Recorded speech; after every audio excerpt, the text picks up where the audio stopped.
And good afternoon, everyone. My name is Gabriel Wong, and welcome to the SwitchDin Flexible Export Product Training webinar. Today's session will be recorded, and just as a reminder, if you have any questions for the panel, there is a Q&A button right at the bottom. Please feel free to add your questions along the way, and if you'd like your question to be answered by a specific person on the panel, please include their name as well. Without further ado, I'd like to hand you over to Josh McLaren from SwitchDin. Thank you. Awesome. Thank you, Gabe. Greetings, South Australia. Yeah, very excited to present this to you today. And yeah, very cool that you guys are leading the way in this space. So, all right. So as you'll be well aware, the grid's changing very rapidly, especially in places like South Australia. So that's where SwitchDin comes into the equation. So we're essentially making every solar system ready for what is next in terms of the progression of the grid towards the future. Okay, so a little bit about SwitchDin. As far as DER orchestration goes, we're fairly old hat, so we've been around since 2014. We've got a fairly diverse experience in DER orchestration across Australia, predominantly in Australia, but we're also in Europe and the US as well, and New Zealand. But a lot of our experience has been in virtual power plants, microgrids, embedded networks, starting to see a lot more community batteries now, but a very diverse range of experience. Okay, so I just wanted to touch on, so obviously this is the SwitchDin droplets being used for compliance purposes for these installations, but just wanted to point out some of the other added benefits that you're going to get by providing droplets for these installs. So every site under 30 kilowatts is going to have free monitoring. Okay, so that's vendor agnostic monitoring on iPhone and Android. So that's a real benefit that you can talk to the end users about, and vendor agnostic. Okay, next slide. Oh, I think I've gone one too many. So you're also going to allow all your homeowner customers to have installations that are future-proof. So with the SwitchDin droplet on site, you have the ability to connect to virtual power plants. So these will predominantly be solar installs, but you can add batteries to the equation, and they can be enrolled in virtual power plants, which is a value stream for the homeowners to get as much return from their asset as possible. So that's another big plus. And finally, this is Aussie grown tech. So we're based in Newcastle, and you're also going to be speaking to someone on the phone who's based in Australia. So that's another big plus as well. And all right, so one thing I'll note is stick around to the end. So we're going to have Zuhair coming on next, but he's going to give you the full technical rundown on exactly how to install the droplets. But stick around to the end because we will be tracking attendance, and there'll be some good news for everyone at the end. So I'll now hand over to Zuhair, and he can run through the bulk of the technical. Oh, sorry, I'm going to Sam now from SnapIN. My apologies. Sam, if you want to take over from here. Thanks very much, Josh. Thanks everyone for your time today. I'm just going to run through a couple of quick slides and a bit of a recap about exactly what the Flexible Exports trial is that we're doing here at SA Power Networks. So if we, so I guess just a bit of a quick recap. You know, with the transition in the energy system, South Australia is obviously at the forefront of that, and here at SA Power Networks, there's no place we'd rather be than at the forefront of that as we transition in what is very exciting, which comes with lots of opportunities and also some challenges. So I guess as we've looked to manage a network in a safe and reliable way with the increase in solar and the renewables in the system, the team here has been working for the last probably 3 or 4 years on how do we do that in a way that doesn't mean that we have to stop solar exporting. How can we manage the network in a way that provides some flexibility? So hence the Flexible Exports trial work that's been done, and something that now we're looking to roll out once the trial is finished in a larger way as well. Where it comes down to for this particular trial is a particular part of the network in Shido Park in the southern suburbs of Adelaide, where there's a substation which is particularly congested that we're looking to run this trial on. And what that will mean is that customers in the area will have a choice between a fixed export at 1.5 kilowatts or flexible export, which will see us being able to operate the network, which enables them to export between 1.5 and 10 kilowatts, depending on the situation of the network on a day in, day out basis. So that, I guess, is opposed to some of the other alternatives that would have been had over time, which is really a much more blunt instrument of saying that we can't export from this area in this substation. So a lot of work's gone into that. I'll just move through where we get down to in terms of this trial that we're about to embark on, and the detail that we're going to run through for the rest of the session is the transition, I guess, that we're under in the trial. So we're starting with being able to work with the SwitchDin Droplet and some of the other inverters that we have. They're bringing on more inverters over time with the partners that have been involved in the trial. This is a trial that's being run in conjunction with Ausgrid in Victoria, and also with Arena. And so it's something, like I said, it's been a few years in the planning, and obviously our partners there in terms of the providers of the inverters and SwitchDin here today as well. By the time we get to next year, there'll be an option that we're working on around a native thing. But I think the other thing that's important on this time frame is on the far right-hand side. So the South Australian government have put in place a dynamic export limits regulation. They're going through the process of finalising the regulation, but they've adopted a time frame that will see that in place by the middle of next year. So I guess that's the end game that we all in South Australia are working towards, is being ready to have a system that enables that dynamic export limit requirements to be met. So from our perspective, obviously this is where we can see the flexible exports trial building out. And I think from an industry perspective, the government sent a pretty clear signal of where they're heading. And so it gives us a period of time. Originally they were talking about doing that at the first instance in the middle of this year. So we've been able to work with them to stretch that time frame out, but obviously it's still not a lot of time. So look, that's the timeframes we're working to be able to deliver this, and the trial is an important part of the work with the government to be able to get that regulation right as well. So in terms of the steps for installers, briefly from our perspective, the pre-install, we're putting together a pack of information that will come through solar retailers that is providing everything that we think installers will need from our perspective, coming through from the connection side of things. Installing will involve any additional comms equipment, such as the SwitchDin device that we'll talk through in more detail, a compatible export meter, and connecting the system to the internet. And then commissioning is very important as part of this. It's with the vendor app to commission and register the system, the inverter with SA Power Networks, and validate that the system's operating. So that's, and then the other important step in South Australia, we've recently introduced a smart apply system at the front end, which helps speed up applications, including immediate approval. But the back end of that, and the reason we can sort of be flexible on that, is that we're looking to get a fairly simple closeout process happen on site as well. And then there are some elements that still need to be done from a broader Office of Technical Regulator perspective in their electrical certificate of compliance as well. So there's a two-step process around the closeout. We have tried to keep that as simple as possible, and so we need that to be done as well.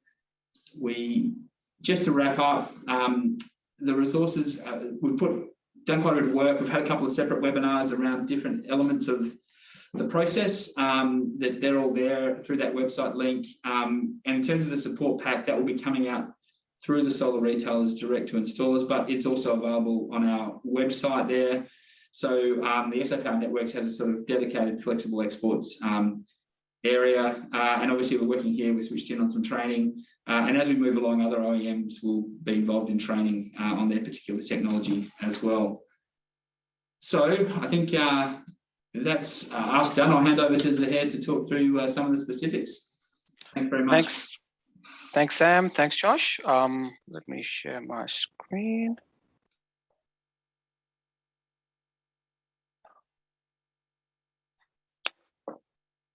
All right. So my name is Zuhair.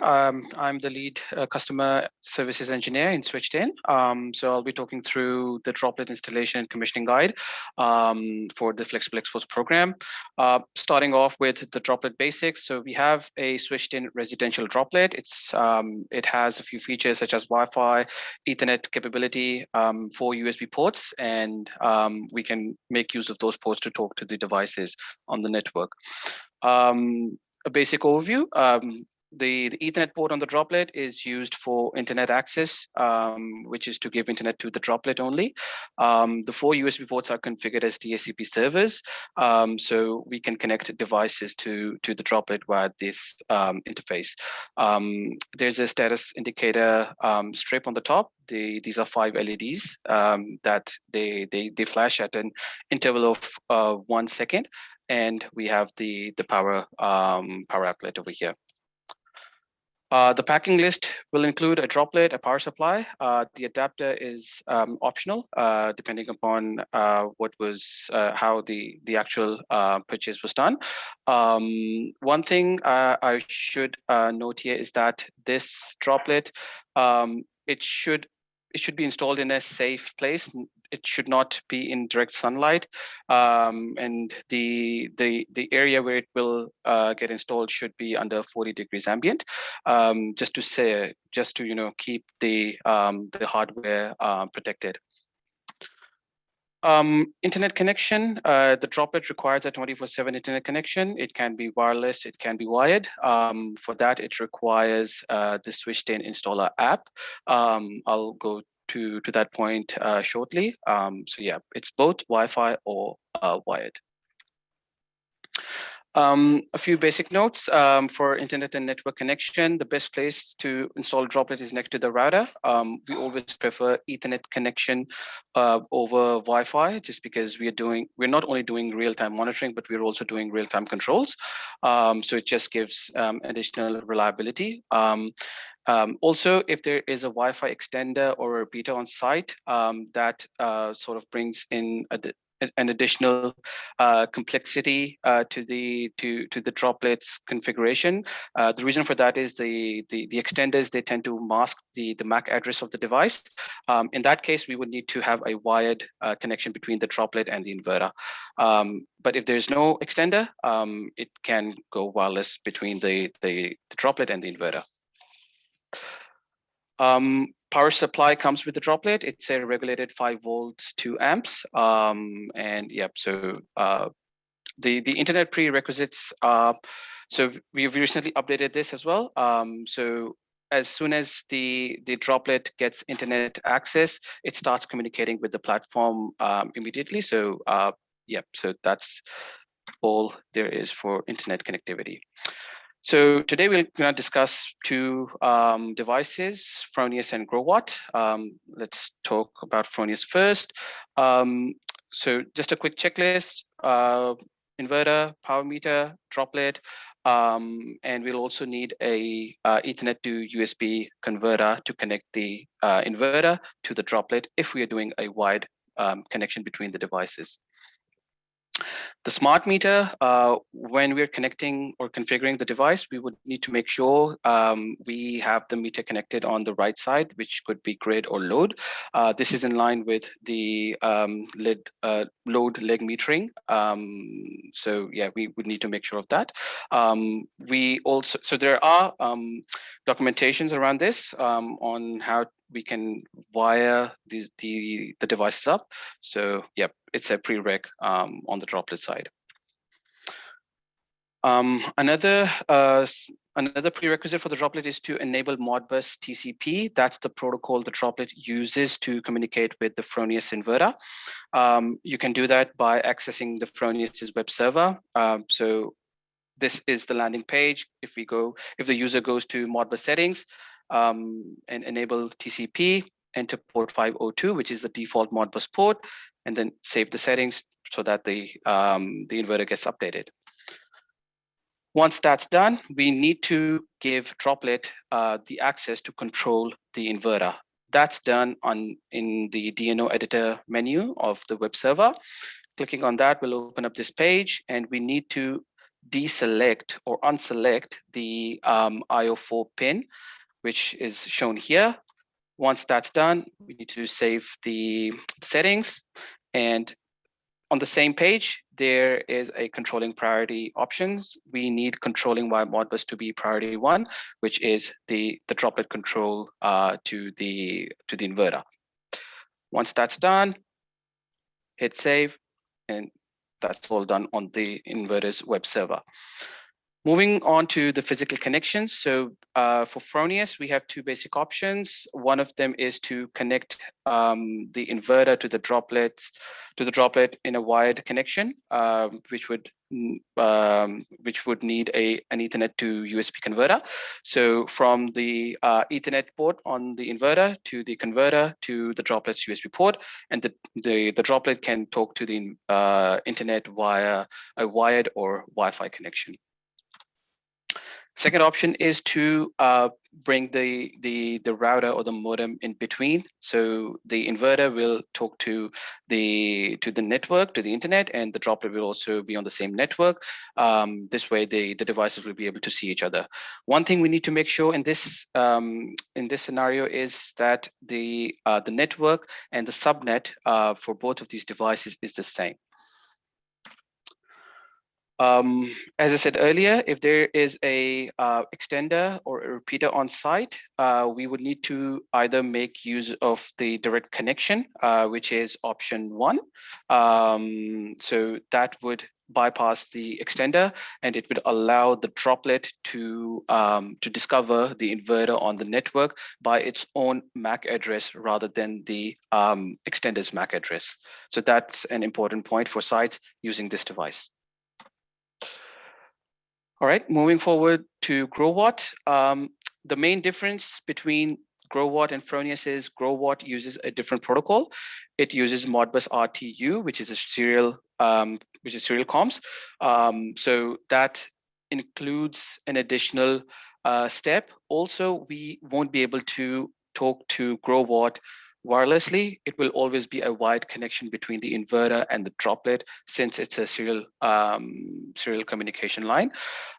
So quick hardware checklist: inverter, droplet, meter, and the set of cables will depend on which 2 options are best suited for your install. Option 1 would require a RS485 to USB adapter. And option 2 would be to make use of DB9 male and female cables. Same as the Fronius smart meter, we would need to make sure the meter connected has the correct configuration if it's on the grid or load side. The difference with the Growatt setting is that everything can be configured from the inverter's front panel rather than having to connect with the inverter's web server. So first option is to set parameter, clicking on advanced, choosing the option advanced, entering the password 123, export limit, turning on this export limit, meter is CT. We would need to select 100% for export limit rate and then set OK to save all these settings. All of this is also laid out in the device manual that comes with the inverter. So that's also a good reference point. But these are the settings that we would need to save on the Growatt for the droplet to get access to the device. So connecting the Growatt with the droplet, option 1, using an adapter, or option 2 is to use DB9 both male and female cables, and then connect the USB cable into the droplet. So as I said, we would always have a wired connection between the droplet and the inverter, and it could be wired or wireless between the droplet and the router. All right, option 1, the RS485 to USB adapters. The ones tested with the droplet and the ones that work are the DTEC adapters. We would also need to be careful of the pin outs in this configuration. So inverter pin 3 and 4 would go to pin 1 and 2 on the converter, as shown here. So 3 is going to 1 and 4 is going to 2. These pins, they're labeled as TR plus or TR negative.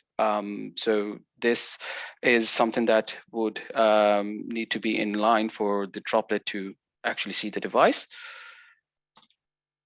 Option 2 is to make use of DB9 male and female cables. So we can strip a DB9 cable male into half and then identify pin 1 and 2. So 3 and 4 pins on the inverter would be the same. 3 would go to 1 and pin 4 would go to pin 2 of the DB9 male. The other side of this will be plugged into DB9 female, which has the USB connector on the other side, and that goes into the droplet.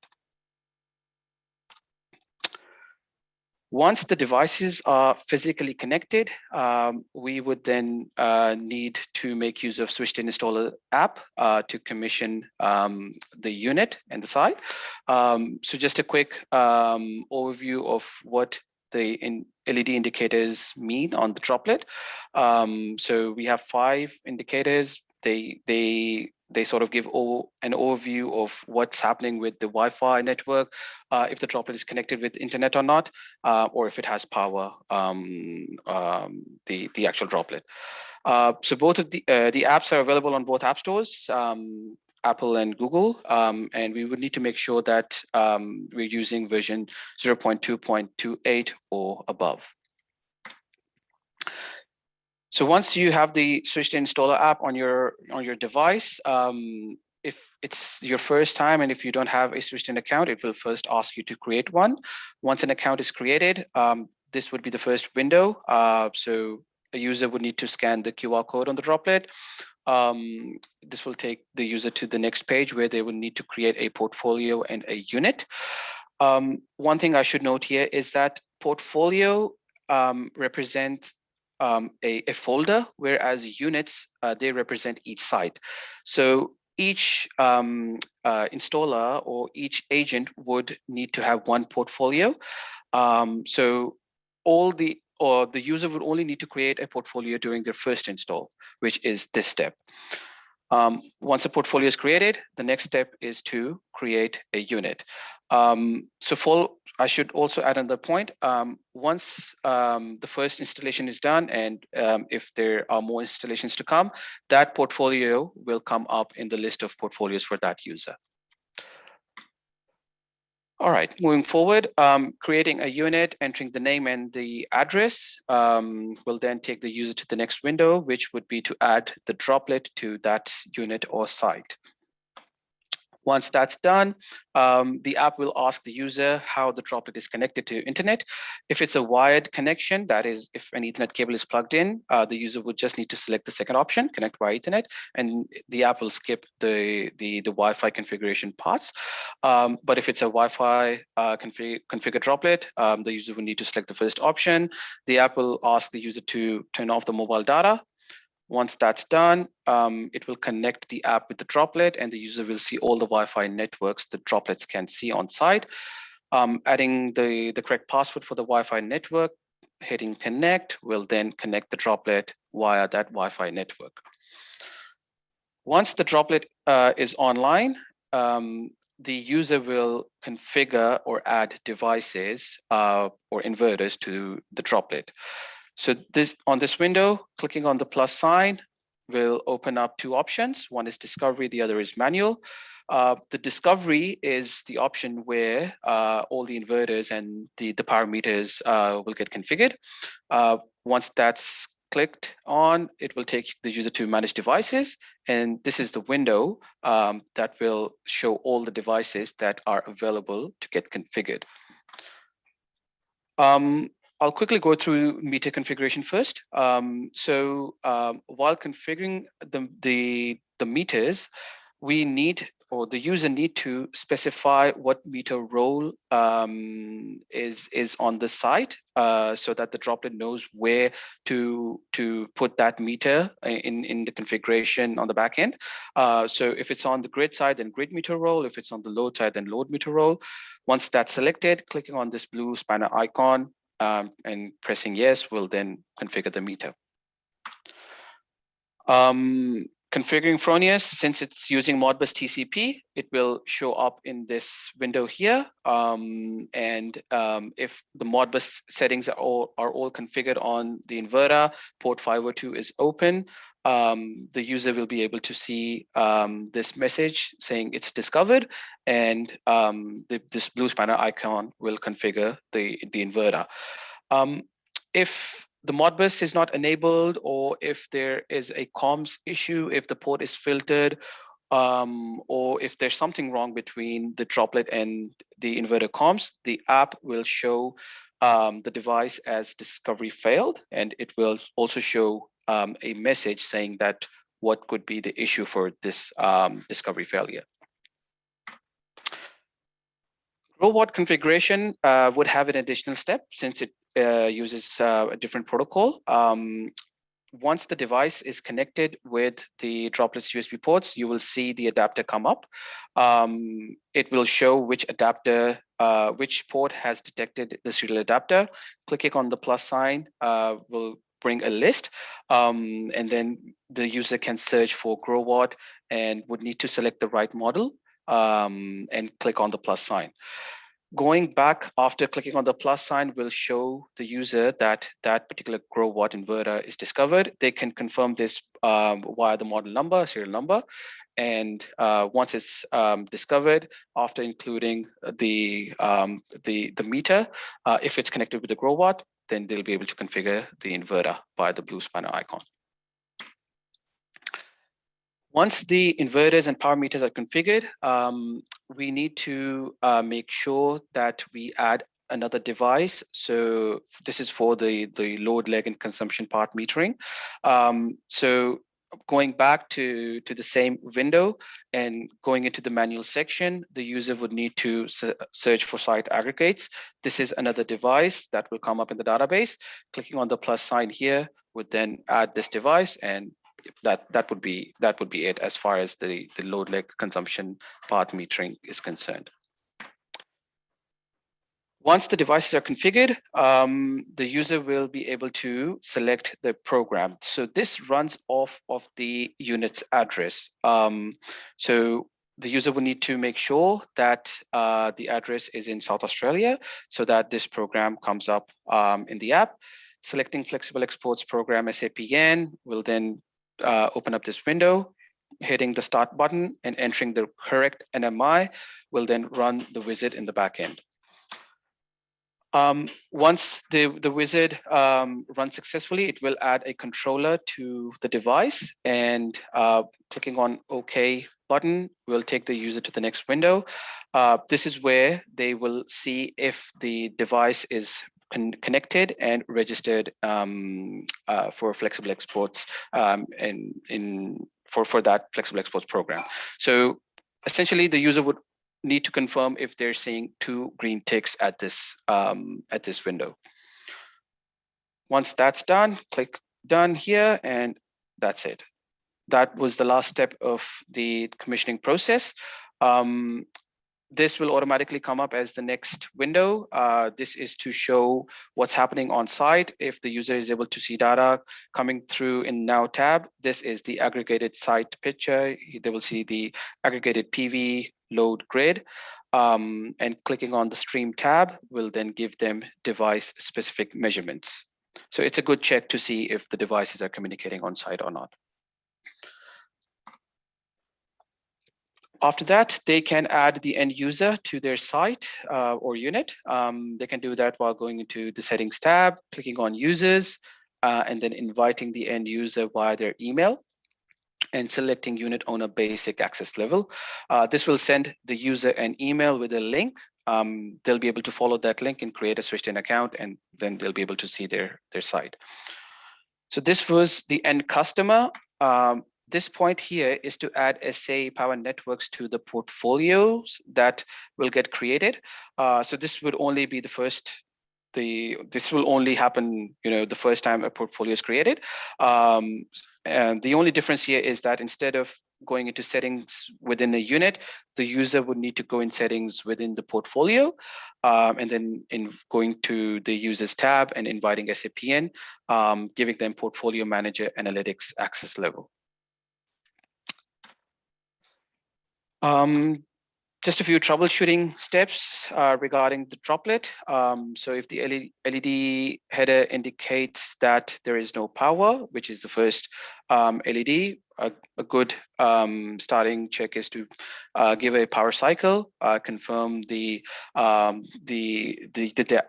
power adapter is working fine, and if the LED indicator indicates that the inverter is not connected, which would be the third LED, the devs one.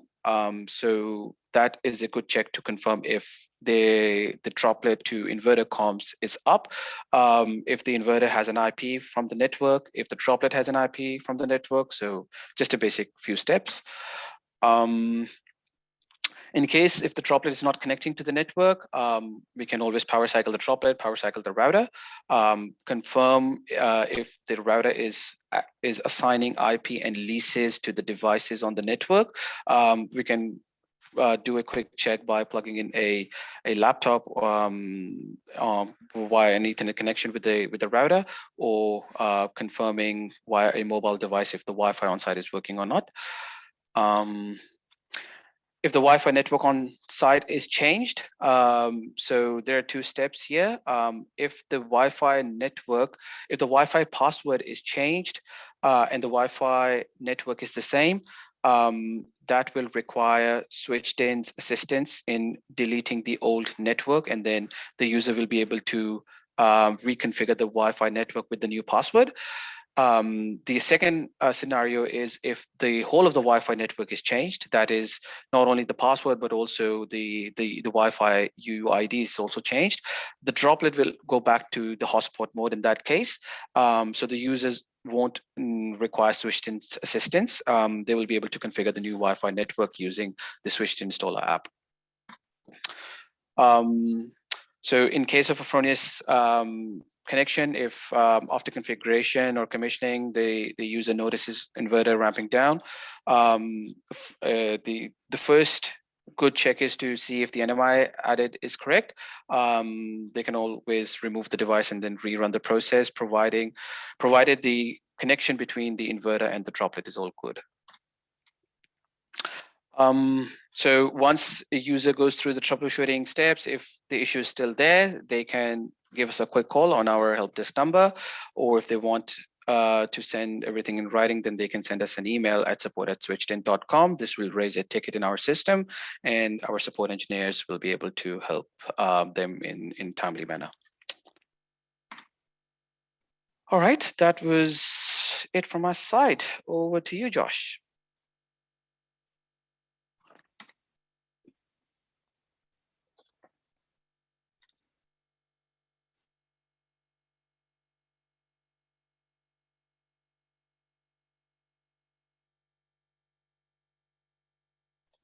You're on mute, Josh.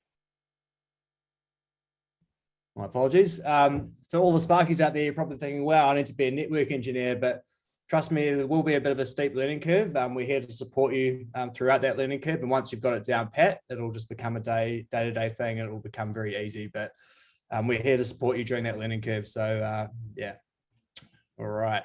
So another couple of things I wanted to add in terms of some added benefits of using the SwitchDin device, on top of it being Aussie tech, ensuring that all your homeowners are future grid ready. That's always going to be up to date with the latest digital protocols, and the free monitoring. It's also flexible, so we can plug in different inverters, different batteries, also other DER assets, so things like EV chargers when they start to become hopefully a bit more popular in the near future. They can all be plugged into the SwitchDin device, and they can all be monitored through that free platform as well. So that's a real added benefit to the end user.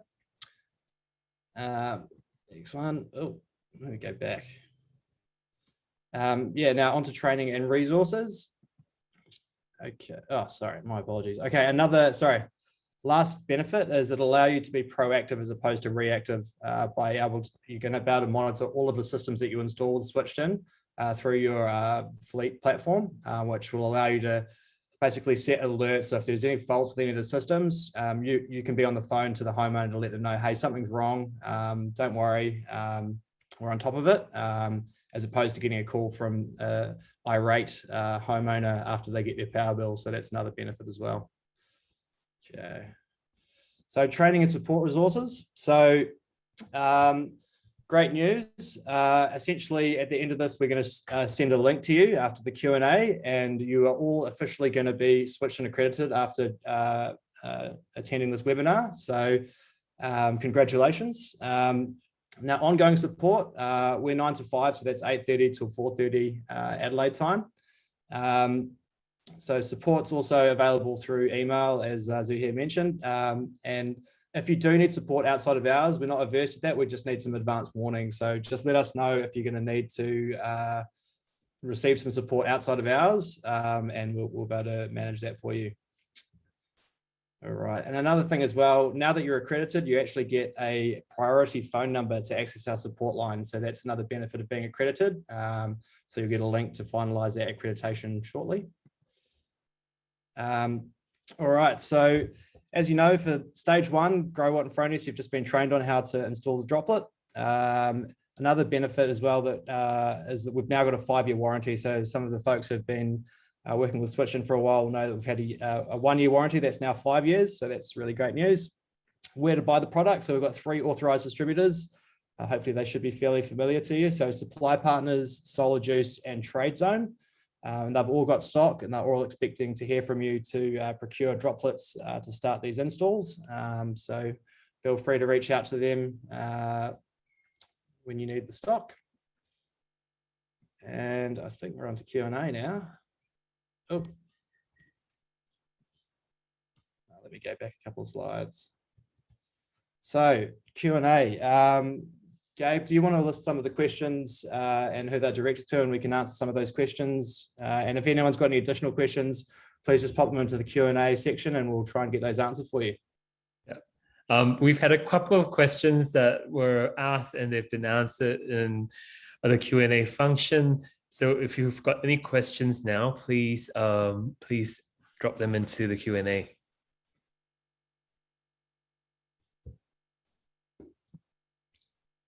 Some confident installers out there.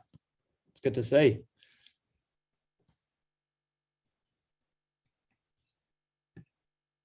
And if you'd like to review the questions that have been asked before, the answers are all available in the answers section as well.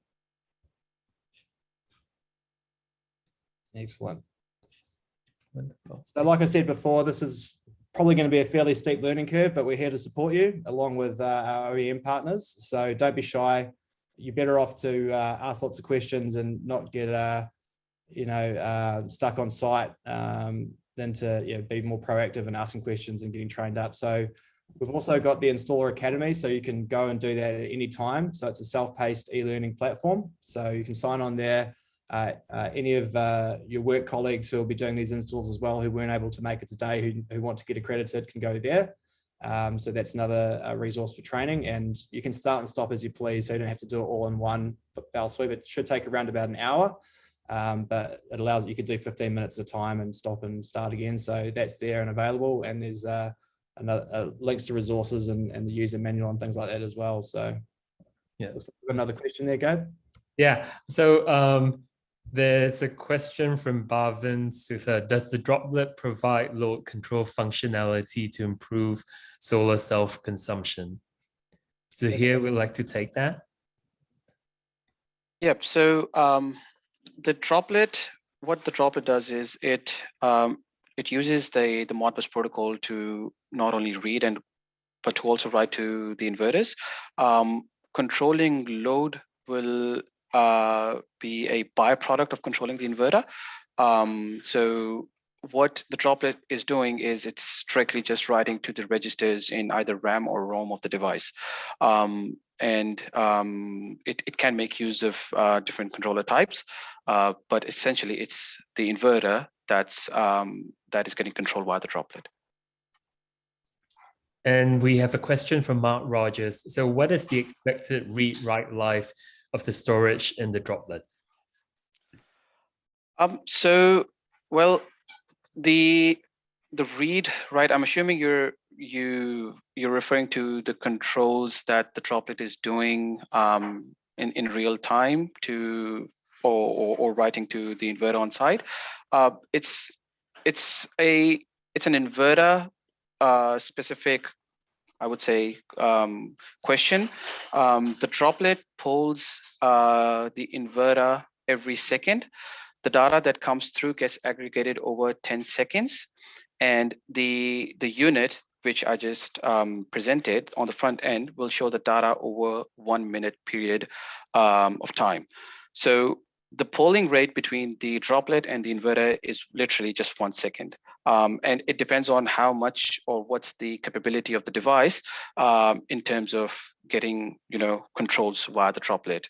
And yeah, so the granularity is pretty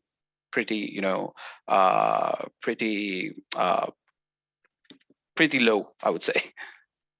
So we've got a question from Nancy Khan. So the difficulty of installation will depend on double brick construction, wall cavities, studs, noggins, access to roof cavity, etc. Yes. So it's a good question.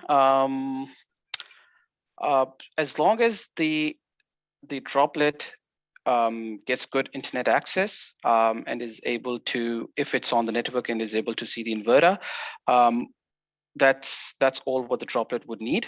So essentially, good internet is, which is why we always prefer Ethernet, so that all of these constraints just go out of the equation. But yeah, this is something that the users would need to be mindful of. And yeah, uninterrupted internet as well as good comms between the devices is a must for the droplet. So, and just to add to the question that was asked before around self-consumption.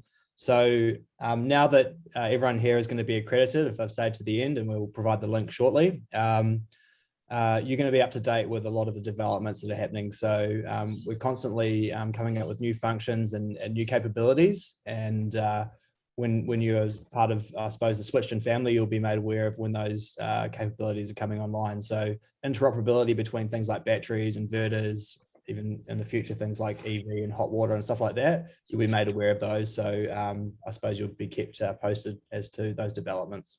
Wonderful. I've got a question from Mick Harris. How about control for third-party devices like car chargers, etc., to operate when export for more than 1 kilowatt for more than 1 minute, etc., similar to a power diverter control an external relay? Yeah, I think Josh, I'll let you answer, Josh. Yeah, I was kind of just touching on that before. So that's what we like to call behind the meter optimization. So that's something that our engineers are working on developing.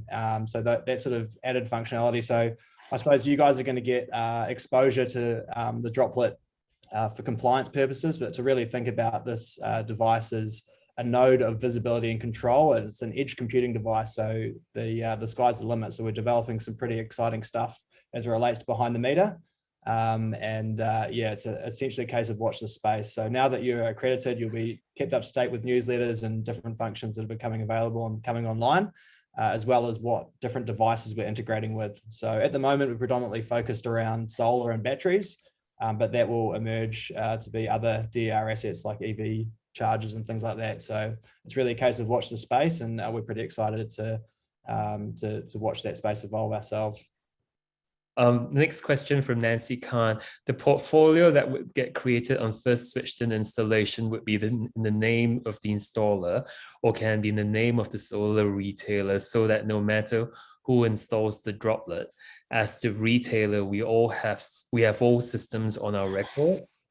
Yep. So a portfolio can have as many users as you would like.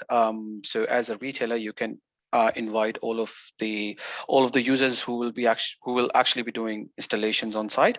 The name can be changed after a portfolio is created. That won't be an hindrance. But yeah, you can have as many users in a portfolio. You can share a single user, but it depends on how you want to handle the access levels and all that stuff. A question from Nancy Khan. We participated in the friendly trial and both our installers installed the droplet at 2 sites on the DIN rail behind the meter box. Is that okay? Yep, absolutely fine. As long as they have access to the network and access to the device, that's absolutely fine. A question from Sairaj. Does the droplet have 5 GHz network compatibility? Yep, it does. Yep. Question from Bhavin. As the new functionalities are added to Droplet, would they be available on existing Droplet installations? Correct. So, sorry. So the Droplet is essentially a place that holds a bunch of software as an edge computing device. So it's generally updated roughly every fortnight with all those new functionalities which are developed by our software engineers. So some of the— as long as it has internet. Yeah, of course, yeah. Another thing as well to point out is that the Droplet does have storage as well. So if internet does go down for a period of time, the Droplet can still store information, usually up to about 3 months till the internet gets back online. But obviously you don't want to be going offline, but if it does, then you can rest assured that you're not going to be losing data if that does happen. Yep. Do we have any further questions?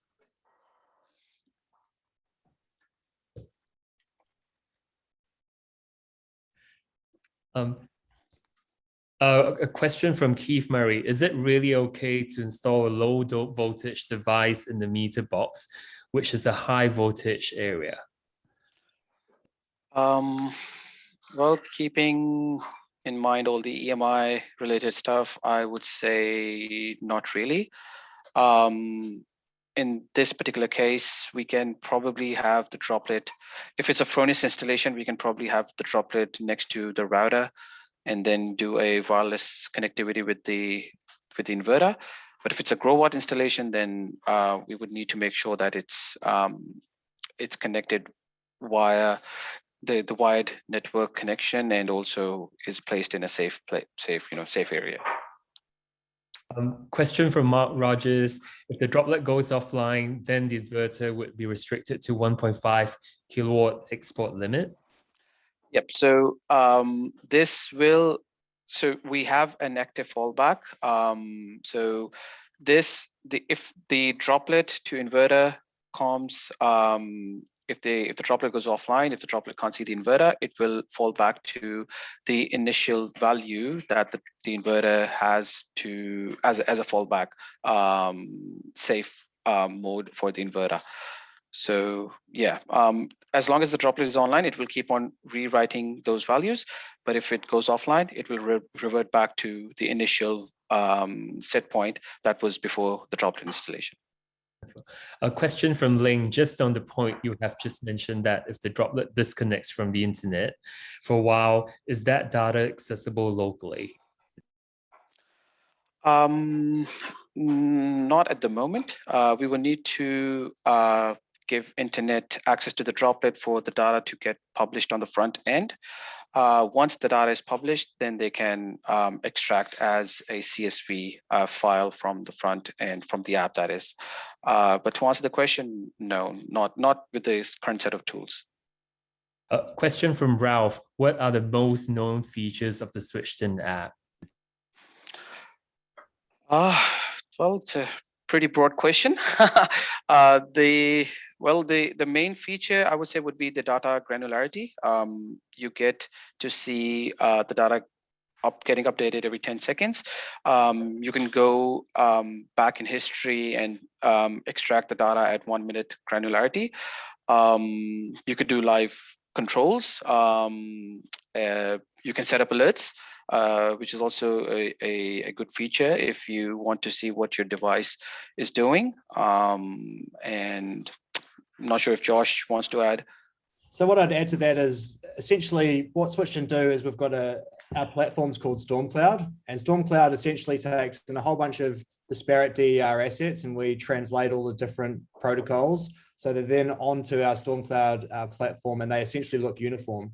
So when they're on that platform, we provide visibility and control to folks who might not otherwise have visibility and control to those assets. So in this case, it would be SnapIN, but we see obviously SwitchDin's used in virtual power plants. So retailers will use us as the technology enablement provider to provide visibility and control to a vast range of assets that they can orchestrate to get the best possible outcome. And then they can then pass those savings on to the end user. So virtual power plants is probably a space where we're a leader. So we're in 2 of the 3 largest virtual power plants in Australia. But providing that visibility and control at a universal level, kind of across the spectrum, is probably the real value that we can add, and making all of those disparate assets look the same, and yeah, providing that control. I've got 2 related questions here. The first question's from Clarence. Is the Droplet available in 4G, or is it the customer's responsibility to provide internet connection? Similarly, from Ling, if using 4G connections, what type of data plan would you recommend per month? Those are probably better for you to answer here, I'd say. Yep. So the residential Droplet does not have 4G capability by default, but it can still get connected to a 4G dongle on site. And regarding the customer's responsibility question, I would say yes, because if the internet on site is not working, then well, the Droplet won't be able to do anything essentially. And the second question, I would suggest having a plan. 500 megs to 1 gig would be the ideal plan for a Droplet. It won't ever exceed that limit. But yeah, I mean, having a plan of 500 MB per month or 750 MB would be ideal. A question from Bhavin: what's required to utilize the Droplet for peer-to-peer trading? That's a good question. So peer-to-peer trading is more of a concept than anything. It's not like you'd necessarily be trading electrons or anything like that. So it's quite similar to the concept of a community battery. So it's one in, one out. So because we have visibility and control we have visibility of meters, we have control of batteries, and we have control of solar. We've got all the building blocks to be able to do something like that, but it would be someone like a retailer who's market exposed, who would want to, would have the license to be able to allow that to happen. So it's a really good question. Don't quite have the answer. I suppose if someone did come up with a way to do that, then we'd certainly have the building blocks to be able to support that. Question from Keith: what is the selling point to prospective customers, as this is another cost unless legislation steps in?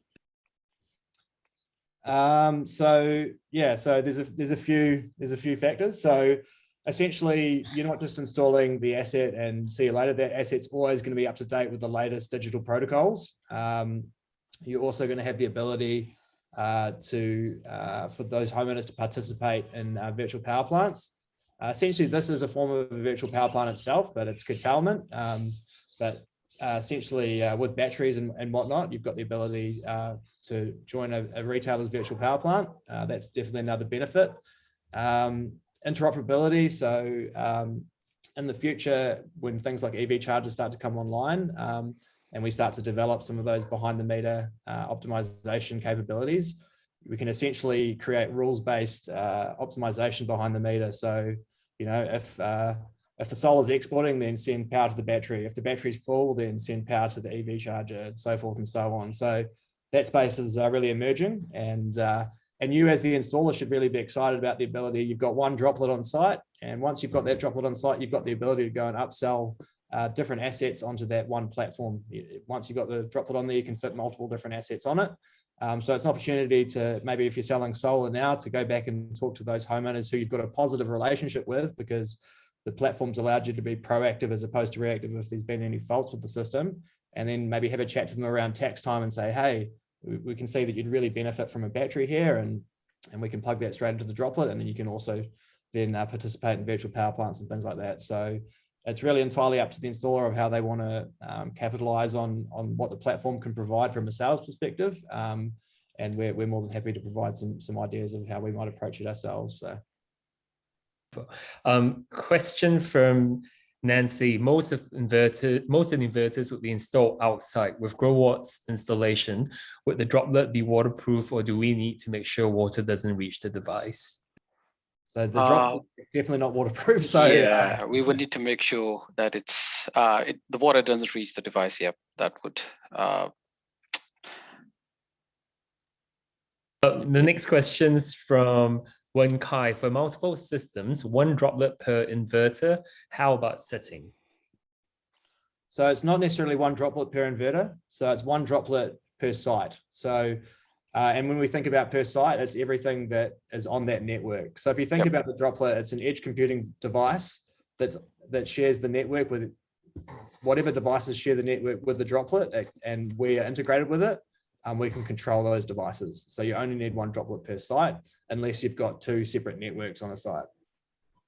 A question from Bhavin: can the droplet schedule loads such as EV chargers and HVAC to coincide with? Yeah, so that's what we're talking about before. So that's really behind the meter optimization, and that's something that really is a case of watch the space. So we're trialing a few different things around that. So now that you're accredited, you'll be kept up to date with the developments in that area. So that's certainly something to keep an eye out for. We've got a question from Mick, and that's possibly our last. Can we assume we will be able to see the full ecosystem in terms of energy management on the one platform? Yes, you will. So talking about from a homeowner's perspective, they can see on their app, they'll be able to see if they've got a solar, battery, and anything else which is plugged into that will be visible on the app, which is free, by the way, for any systems under 30 kilowatts. Yep. We have a question from Ola. We are looking further to Africa to increase the transition to renewable energy.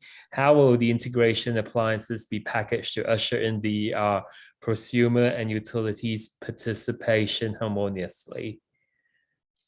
That's a good question. So ultimately, the beauty of what we provide is we provide universal visibility and control. So those assets that might not be been able to be seen or to be able to be controlled by people like SnapIn or by retailers or whatever, that's really the problem that we're solving. We're sort of like a universal adapter, creating those connections. So it depends on the application and specifically what you're trying to achieve in relation to what you're asking. But we kind of bridge those gaps where there's that universal adapter, so to speak. And we've got a question here from Bhavin. Can the droplet be used for different brand inverters on the same site? Correct. Yeah. So that's something that's available right now. So yeah, we're brand agnostic. We don't we work with all brands. We're Switzerland. So yeah, I think we cover roughly 85% of the volume of solar installed. So we're all the major brands in there. So we also have a list of our integrated assets on our support page. So if you head over there, you will see all the list of the devices that the droplet is integrated with. Wonderful. If there are no further questions, there's one more now from Ola. Non-wire instances where the transmission lines are old. I'm sorry, I didn't understand the question. Is this linked with how the droplet is connected, or is it? Yeah, I'm sorry, I couldn't understand the question. Ola, would you like to clarify this? I've got a question from Mick now. Will you be able to control the inverter from a non-manufacturer energy meter such as Iguana? So we're integrated with Iguana. So yes, actually, funnily enough, with Iguana, the droplet's actually inside the device itself. So that's a bit different. So yeah. So in the case of Fronius and Growatt, we would highly recommend using Fronius Smart Meter, and for Growatt using an Eastron parameter to do all the export limitation stuff. And so a question from Mick, will you be able to control the inverter from a non-manufacturer? So yes, we've answered that. Yep. So we back to the question which we had from Ola. So non-wire instances where the transmission lines are old, mini grids to the rescue. So that's maybe talking about embedded networks or microgrids and stuff like that. So Yep. yeah, so that's certainly an area of expertise. That's where we've cut our teeth and with a lot of this technology. So I'd suggest going to have a look on our website and some of the different case studies that we've done for these sort of applications. There's one in particular which uses 2030.5, which is what we're using in this particular application, in a place called Onslow in Western Australia. So this particular technology can allow for those sort of applications where they're very remote, and we can soft ramp the inverters to probably fit a lot more solar onto the network than could otherwise be managed effectively. So we don't have any further questions. So I'm going to post a link for you to complete your accreditation on the form now. So please follow this link to complete the form. And if without any further questions tonight, first of all, I'd like to thank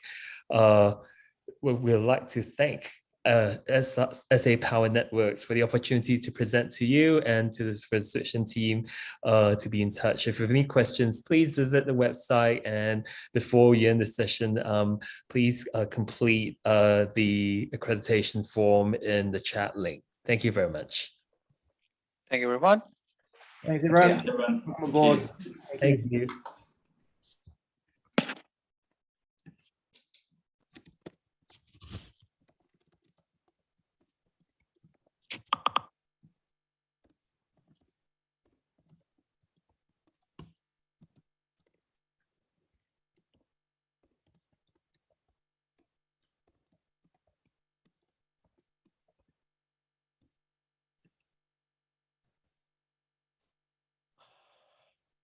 Cool.